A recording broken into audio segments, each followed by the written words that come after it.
Hello ဒီနေ့မှာတော့ဝက်ချနေတဲ့သူတွေအတွက်အရသာလဲရှိပြီးစီလုံးဝမပါဝင်တဲ့ချက်ကင်ခွေရထမင်းပေါင်းလုံးလေးကိုမျှဝေပေးမှာဖြစ်ပါတယ်ရှင်။အရင်ဆုံးချက်သားခင်မို့တဲ့ချက်သားလေးကိုနနွင်းစားဟင်းကမို့အနေငယ်အတူရောနေပြီးတော့ air fryer နဲ့အတူကင်ပေးထားပါမယ်ရှင်။ချက်သားလေးကင်ထားတော့မှကော်ဖီလေးတွေလှီထားပါမယ်ပြီးရင်တော့ခါကျဲဦးလေးအနေငယ်ချက်သွင်းနီးပပလေးပြီးချက်သွင်းပြိုလေးထောင်းထားပါမယ်ရှင်။ချက်ကင်လေးကတော့အပူချိန်200မှာ25မိနစ်ကင်ထားတာပါ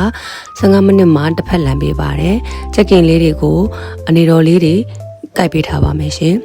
ပြီးရင်တော့အိုးထဲမှာအရင်ဆုံးကော်ဖီထည့်ပါမယ်ပြီးရင်တော့ချက်သွင်းနီပပလေးထတာလေးတွေထည့်ပါမယ်ပြီးရင်တော့ချက်သွင်းပြူထောင်းထားတာလေးထည့်ပါမယ်အဲ့ဒါပြီးရင်တော့အဖုံးလေးအုပ်ပြီးတော့အရင်ဆုံးကော်ဖီလေးကိုနှက်အောင်လို့အရင်ကြော်ပေးပါမယ်ရှင်စီမပါပဲကော်ဖီကထွက်တဲ့အရွယ်လေးနဲ့ပဲကြော်ပါမယ်ကော်ဖီလေးသိမ့်မနှက်ခင်မှာခါကျဲဦးလေးထည့်ပြီးတော့ခါကျဲဦးနဲ့ကော်ဖီလေးကိုရောသွားအောင်မှွေပါမယ်ပြီးရင်တော့ခါကျဲဦးလေးနှက်အောင်လို့အဖုံးလေးအုပ်ပြီးတော့ခဏကြော်ပေးပါမယ်အဲ့ဒါပြီးပြီဆိုရင်တော့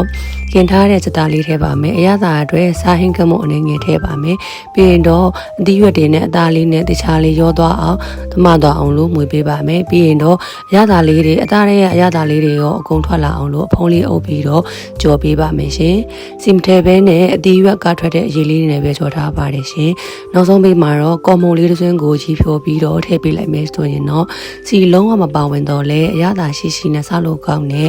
ကော်ရီထမင်းပေါင်းအတွက်ဒီချက်ကင်နဲ့အသီးရွက်ကော်ရီချက်ကလေးရပါပြီရှင်ထမင်းကတော့ကျွန်မက